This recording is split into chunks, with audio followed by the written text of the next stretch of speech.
invitait les humoristes à venir parler. Qu'est-ce qu'on avait? On avait de la musique. Édouard qui est venu faire quelques chansons. Ben, tu sais, c'était vraiment pour changer de vibe. Là. Nous, on était vraiment dans le vibe Musique Plus à ce moment-là. Mais, ouais, c'est ça. Mais nous, on animait. Ouais, c'était ça. Donc, il reste bien sûr la Maison de la Culture et le berceau de l'humour Hochelaga, Maisonneuve, les Patriotes! Avec le bon spaghetti, exactement. Pas cher surtout. C'est là qu'on annonce nos activités, c'est là qu'on annonce la programmation, qu'on dévoile nos partenaires, les médias sont invités, les artistes, le public, tout le monde est bienvenu. Mais c'est vraiment là, pour nous autres, le comité d'organisation, le gros du travail se fait jusqu'au lancement. Puis après ça, évidemment, il y a l'opération terrain pendant le festival, mais au lancement, tout est prêt.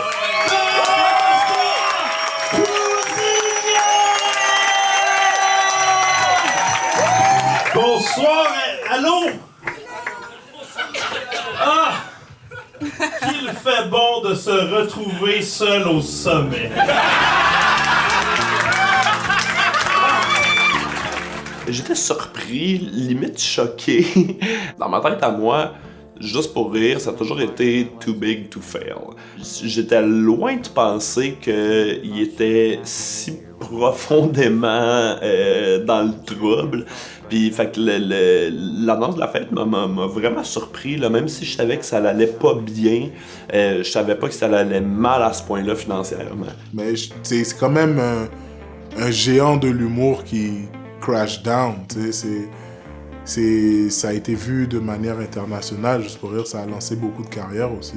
Juste pour rire, veux pas, c'était quand même beaucoup de festivals, c'était beaucoup de productions, c'était beaucoup d'employés, tu sais. Il y a du monde que je connais que eux, c'est des jobs qu'ils ont perdu, tu sais, fait que... C'était quoi votre action quand vous avez appris la faillite? Enfin. Moi, ça faisait quand même 3 ans que j'allais au ZooFest puis que je pensais que ça allait mourir. Ouais, c'était quand même rendu triste, là. Tu sais, tout ce qui se passait dans cette compagnie-là. Tu sais, il y avait plus de gala juste pour rire. ZooFest, c'était comme c'était une pâle copie de ce que ça a déjà été, même avant que ça soit à juste pour rire. Les scandales. Tu sais, l'Empire avait chuté déjà, là. Ouais, c'est vrai. Puis je pense que c'était surtout en fait un peu, c'est que là ça a créé une espèce d'été bizarre où est-ce que là on n'avait plus l'impression d'avoir grand-chose. Puis que ça faisait qu'il y avait plus de festival d'humour à Montréal à part le Minifest. Yeah!